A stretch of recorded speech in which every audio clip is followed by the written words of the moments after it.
Return కావాలన్నా, high returns కావాలన్నా అయితే రిస్క్ని యాక్సెప్ట్ చేయాలి. Because risk and return always connected.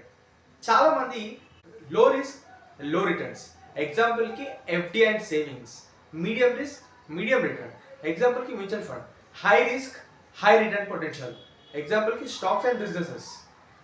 ఇక్కడ ప్రాబ్లం ఏంటంటే చాలామందికి హై రిటర్న్ కావాలి వితౌట్ రిస్క్, అది ప్రాబ్లం. కానీ ఎవరైనా వచ్చి హై రిటర్న్ ఇస్తా వితౌట్ రిస్క్ అంటే అది ట్రాప్. ప్రతి ఇన్వెస్ట్మెంట్లో రిస్క్ ఉంటుంది, కానీ డిఫరెంట్ లెవెల్ మీద.